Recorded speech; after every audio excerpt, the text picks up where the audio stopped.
ಮಾಡ್ತಾರೆ. ನಮ್ದು ಇಲ್ಲಿ ಸ್ಟಾರ್ ಸ್ಪೋಕನ್ ಇಂಗ್ಲೀಷ್ ಕ್ಲಾಸಸ್ ಅಂತ ನಾವು ಸೆಂಟರ್ ನಡೆಸ್ತಾ ಇದ್ದೀವಿ. ಇದರಲ್ಲಿ ಇವರು ಬಾಂಬೆನಲ್ಲಿ ಇದ್ದಾಗ ಅಲ್ಲಿಂದಾನೇ ಇವರು ಸೆರಾಜಲ್ ಬಗ್ಗೆ ಗೊತ್ತಿತ್ತು, ಅವರು ಟ್ರೀಟ್ಮೆಂಟ್ ತಗೊಳ್ತಾ ಇದ್ರು. ಇದರಲ್ಲಿ ಅಟ್ಲೀಸ್ಟ್ 1 ಇಯರ್ ಗಂಟ ಅಲ್ಲಿ ತಗೊಂಡಿದ್ದಾರೆ. 1 ಇಯರ್ ತಗೊಂಡಾಗ ಅಲ್ಲಿಂದ ಭಾಳ ವಾಸಿ ಆಗಿತ್ತು. ಮತ್ತೆ ಇಲ್ಲಿಂದ ಬೆಂಗಳೂರಲ್ಲಿಂದ ಬಂದ ಮೇಲೆ ನಾವು ಅಟ್ಲೀಸ್ಟ್ 5-6 ಇಯರ್ಸಿಂದ ಹುಡುಕ್ತಾ ಇದ್ದು. ಇಲ್ಲಿ ನಿಯರೆಸ್ಟ್ ಇಲ್ಲ, ನಮಗೆ ಸಿಕ್ಕಿತ್ತು ವಿಜಯನಗರಲ್ಲಿ ಸಿಕ್ಕಿತ್ತು. ಬಟ್ ನಾವು ಅಷ್ಟು ದೂರ ಹೋಗಿಬಿಟ್ಟು ಬರೋದಕ್ಕೆ ಆಗೋದಿಲ್ಲ ಅಂತ ಹೇಳ್ಬಿಟ್ಟು ನಾವು ಡ್ರಾಪ್ ಮಾಡಿಬಿಟ್ಟು ಇಲ್ಲಿ 10 ಮಂತ್ಸ್ ಇಲ್ಲ 11 ಮಂತ್ಸ್ ಇಂದ ಸ್ಟಾರ್ಟ್ ಆಗುತ್ತೆ. ಇಲ್ಲಿ ನಾವು ಶಿರ್ಕೆಯಲ್ಲಿ ಇದ್ದೀವಿ, ಬಟ್ ನಮಗೂ ಗೊತ್ತಿರಲಿಲ್ಲ. ನಮ್ಮ ಬ್ರದರ್ ಹುಡುಗಿಗೆ ಒಂದು ಪ್ರಾಬ್ಲಮ್ ಇತ್ತು, ಆ ಸಾಲ್ವ್ ಮಾಡೋಣ ಅಂತ ಹೇಳ್ಬಿಟ್ಟು ಈ ಸರಾಜನ್ ಬಗ್ಗೆ ನಾವು ಆನ್ಲೈನ್ ಸರ್ಚ್ ಮಾಡಿದ್ವು. ಆ ಸರ್ಚ್ ಮಾಡಿದಾಗ ಶಿವಾಜಿನಗರಲ್ಲಿ ಒಂದು ಕಾಣ್ತು, ಮತ್ತು ನಿಯರೆಸ್ಟ್ ಶಿರ್ಕೆ ಅಂತ ಇಲ್ಲಿ ಒಂದು ಗೊತ್ತಾಯಿತು. ಆವಾಗ ಆಲ್ರೆಡಿ ನಾವು ಅಟ್ಲೀಸ್ಟ್ 1 ಮಂತಿಂದ ನಾವು ಬರ್ತಾ ಇದ್ದೀವಿ. ಇದರಲ್ಲಿ ನಮಗೂ ತುಂಬ ಅನುಕೂಲ ಆಗ್ತಾ ಇದೆ. ನಾವು ಬೇರೆಯವ್ರಿಗೂ ಫ್ರೆಂಡ್ಸ್ಗೂ ರಿಲೇಟಿವ್ಸ್ಗೆಲ್ಲ ಹೇಳ್ತಾ ಇದ್ದೀವಿ ಇದ್ರ ಬಗ್ಗೆ.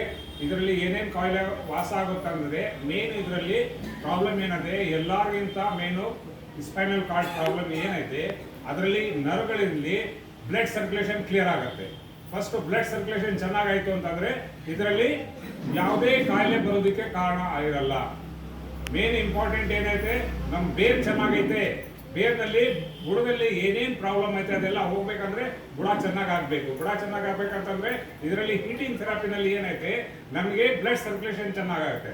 ಬ್ಲಡ್ ಸರ್ಕ್ಯುಲೇಷನ್ ಅಲ್ಲಿ ಬಾಡಿನಲ್ಲಿ ಯಾವಾಗ ಬ್ಲಡ್ ಸರ್ಕ್ಯುಲೇಷನ್ ಚೆನ್ನಾಗಾಗುತ್ತೆ ಆವಾಗ ಏನಾಗುತ್ತೆ, ಯಾವುದೇ ಕಾಯಿಲೆ ಬರೋದಕ್ಕೂ ಆಗೋದಿಲ್ಲ. ಅದು ಏನೇ ಕಾಯಿಲೆ ಇರಲಿ, ಬ್ಲಡ್ ಸರ್ಕ್ಯುಲೇಷನ್ ಚೆನ್ನಾಗೈತೆ ಅಂತಂದ್ರೆ ಎಲ್ಲ ಕಾಯಿಲೆಗಳು ಹೋಗುತ್ತೆ. ಜ್ವರ ಬರಲ್ಲ, ನೆಗಡಿ ಬರಲ್ಲ, ಮತ್ತೆ ಡಯಾಬಿಟೀಸ್ ಬರಲ್ಲ, ಕ್ಯಾನ್ಸರು ಕೂಡ ಬರಲ್ಲ.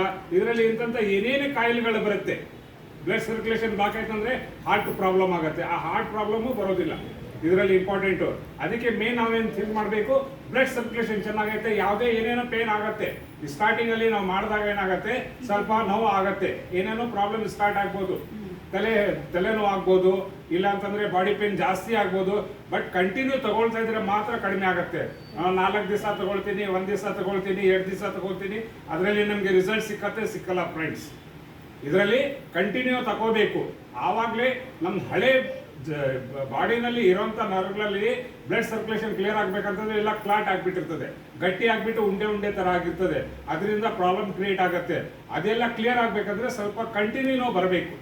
ಎವ್ರಿ ಡೇ ಇಲ್ಲಿ ಅಟ್ಲೀಸ್ಟ್ ನಮಗೆ ಸೆಂಟ್ರಲ್ಲಿ ಏನು ಮಾಡ್ತಾರೆ, 40 ಮಿನಿಟ್ಸ್ ಮಾತ್ರ ಕೊಡ್ತಾರೆ.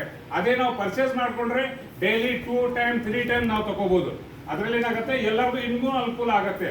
ನಮ್ದು ಕಾಯಿಲೆ ಜಲ್ದಿ ವಾಸಿ ಆಗಬೇಕು, ಇನ್ನೂ ಜಲ್ದಿ ಕ್ಯೂರ್ ಆಗ್ಬೇಕಂತಂದ್ರೆ ನಾವು ಇನ್ವೆಸ್ಟ್ಮೆಂಟ್ ಮಾಡಿ ನಾವು ಪರ್ಚೇಸ್ ಮಾಡಬೇಕಾಗತ್ತೆ. ಅದರಲ್ಲಿ ಇರೋಂಥ ದುಡ್ಡು ಯಾರ ಹತ್ರ ಇರ್ತಾರೆ ಅವ್ರು ತಗೋಬಹುದು. ಏನಪ್ಪ 2.5 ಲಕ್ಷ ರೂಪಾಯಿ ಹಾಕಬೇಕು, 3 ಲಕ್ಷ ರೂಪಾಯಿ ಹಾಕಬೇಕು ಅಂತ ಹೇಳಿ ಯೋಚನೆ ಮಾಡ್ತೀರಾ ನೋಡಿ. ಹಾರ್ಟ್ ಪ್ರಾಬ್ಲಮ್ ಏನಾದರೂ ಬಂತು, ಅದಕ್ಕೆ ಎಷ್ಟು ಲಕ್ಷ ರೂಪಾಯಿ ಖರ್ಚು ಮಾಡ್ಬೇಕಂತಂದ್ರೆ ಖರ್ಚು ಮಾಡ್ತಾರೆ. ಏನಕ್ಕೆ, ಹಾಸ್ಪಿಟಲಲ್ಲಿ ಜಾಯಿನ್ ಆದ್ಮೇಲೆ ಅವ್ರು ತೋರಿಸ್ತಾರೆ ಒಂದು ಕೈ 1 ಲಕ್ಷ ರೂಪಾಯಿ ಅಂತ ಹೇಳ್ತಾರೆ ಅವರು. ಬಟ್ ಅವ್ರು ಎಲ್ಲ ಆಪರೇಷನ್ ಮಾಡಿ, ಇಲ್ಲ ವಾಲ್ ಜಾಮ್ ಆಗ್ಬಿಟ್ಟಿದೆ, ವಾಲ್ ಬ್ಲಾಕ್ ಆಗ್ಬಿಟ್ಟಿದೆ, ಅದೆಲ್ಲ ಕ್ಲಿಯರ್ ಮಾಡ್ಬೇಕಂತಂದ್ರೆ ಅಟ್ಲೀಸ್ಟ್ 4 ಲ್ಯಾಕ್ಸ್ ಆಗುತ್ತೆ, 5 ಲ್ಯಾಕ್ಸ್ ಆಗುತ್ತೆ, 10 ಲ್ಯಾಕ್ಸ್ ಆಗ್ಬೋದು. ಅವಾಗ ಏನ್ ಮಾಡ್ತೀರಾ, ನಾವು ಒಬ್ಬ ಜೀವ ಉಳಿಸ್ಬೇಕಂದ್ರೆ ಹೆಂಗಾದ್ರೂ ಸಾಲ ಮಾಡಿ ಇದು ಮಾಡಿ ತಕೊಂಡ್ಬಿಡ್ತಾರೆ, ಕಟ್ತಿರೋ ತಾನೆ. ಬಟ್ ಇಲ್ಲಿ ಏನಾಗುತ್ತೆ, ಏನಗಪ್ಪ 2 ಲಕ್ಷ ರೂಪಾಯಿ ಹಾಕೋದು, 3 ಲಕ್ಷ ರೂಪಾಯಿ ಹಾಕೋದು, ಇದು ಲೈಫ್ ಟೈಮ್ ಅಲ್ಲ, ಇದರಲ್ಲಿ ಕಾಣಿಸೋದಿಲ್ಲ. ಇದರಲ್ಲಿ ರಿಸಲ್ಟ್ ಬರೋದು ಈ ಸ್ಟಾರ್ಟಿಂಗ್ ಅಲ್ಲಿ ಸಡನ್ಲಿ ಕಾಣಿಸಲ್ಲ.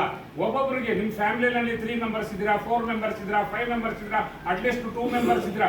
2 ಮೆಂಬರ್ಸ್ ಇದ್ರು ಯಾರಿಗಾದ್ರೂ ಹಾರ್ಟ್ ಪ್ರಾಬ್ಲಮ್ ಆಯ್ತು, ಇಲ್ಲ ಕ್ಯಾನ್ಸರ್ ಪ್ರಾಬ್ಲಮ್ ಆಯ್ತು, ಲಕ್ಷಾಂತರ ರೂಪಾಯಿ ಖರ್ಚು ಮಾಡ್ತೀವಿ. ಆ ಲಕ್ಷಾಂತರ ರೂಪಾಯಿ ಖರ್ಚು ಮಾಡೋ ಜಾಗದಲ್ಲಿ ಇಲ್ಲಿ ಒಂದು ಮಷೀನ್ ತಗೋಬಿಟ್ರೆ ನಿಮ್ಮ ಫ್ಯಾಮಿಲಿಯಲ್ಲಿ ಎಷ್ಟು ಜನ ಇದ್ದಾರೆ ಅವರೆಲ್ಲ ಅದರಲ್ಲಿ ಬೆನಿಫಿಟ್ ತಗೋಬಹುದು.